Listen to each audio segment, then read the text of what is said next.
House of Captain Zakar. This is for single and married sisters. So a lot of us are trying to get the leaven out physically and spiritually. So, spiritually, just any wickedness that we have in us, we need to make sure we purge it out of us before the Feast of Unleavened Bread gets here. And then, of course, we are, prepping as far as cleaning our homes, garment shopping, garment sewing, just a lot of different things, cleaning out the cars, getting all those breadcrumbs, all that stuff. So I just want to kind of go over a few things that we should keep in mind while we are traveling. The first point that I want to talk about is leave your bad attitude at home.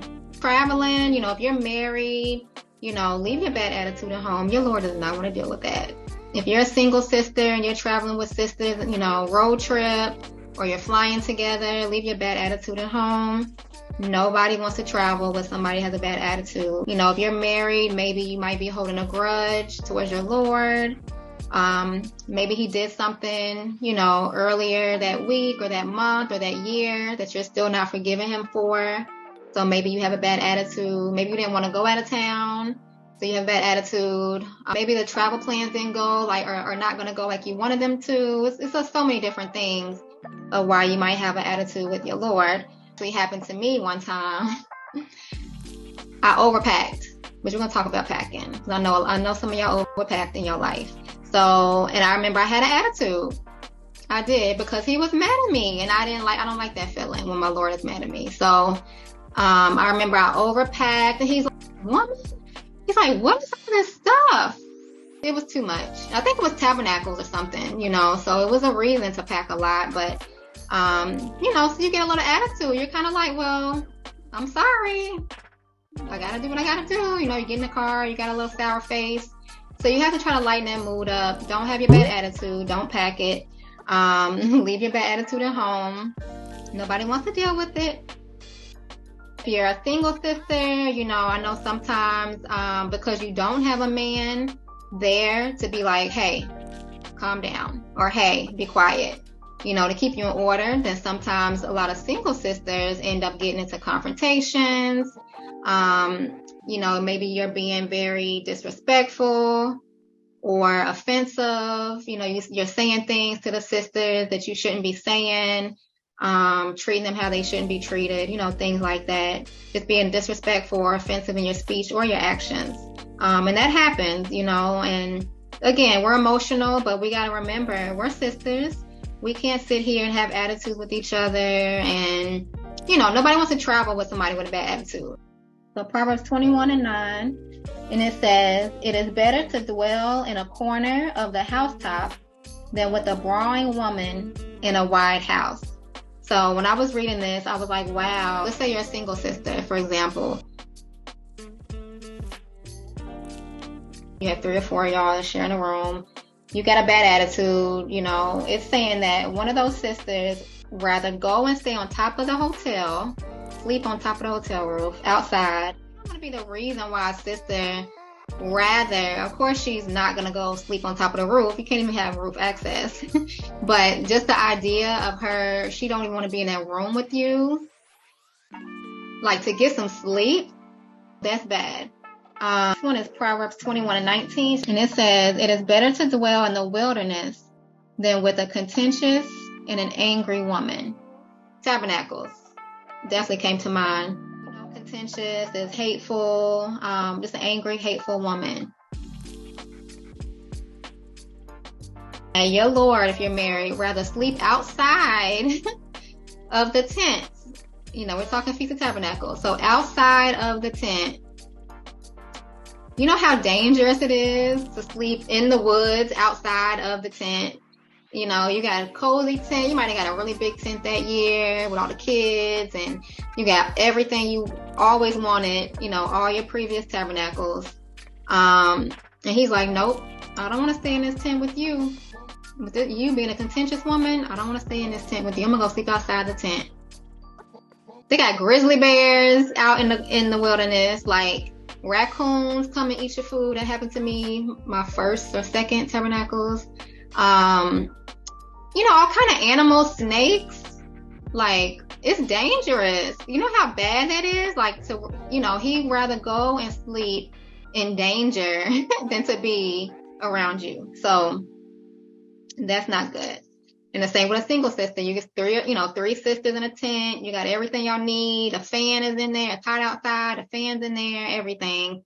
And she's like, no, I'd rather sleep outside. And you can't even do that. You got to be under a tent. So now they're in sin. Now they breaking the law because of you. Proverbs 30, verse 21 and 22. For 3 things the earth is disquieted, and for 4 which it cannot bear, for a servant when he reigneth, and a fool when he is filled with meat, for an odious woman when she is married, and an handmaid that is her to her mistress. So an odious woman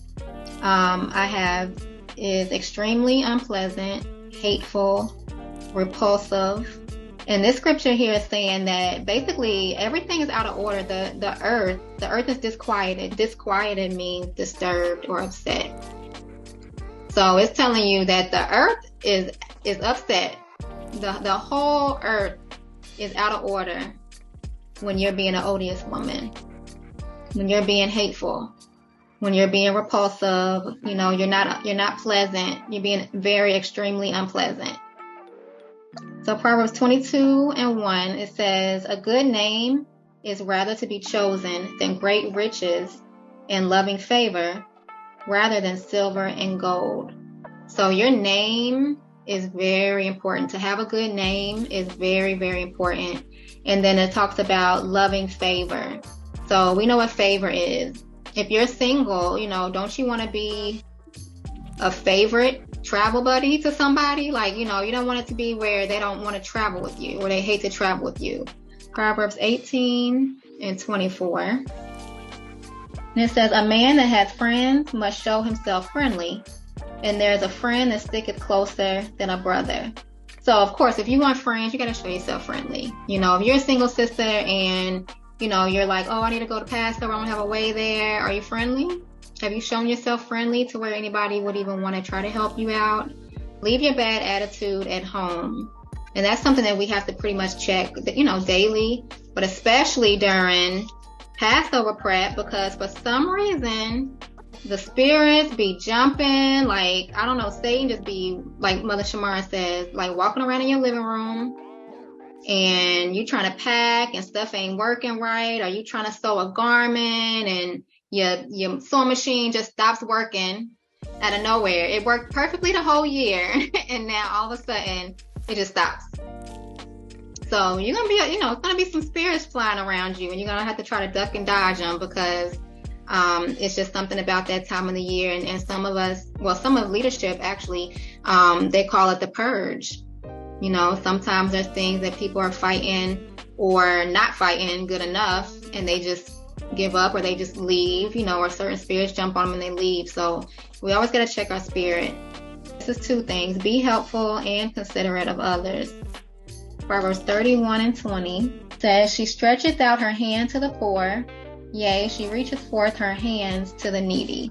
So be willing to help. A Proverbs 31 woman is willing to help.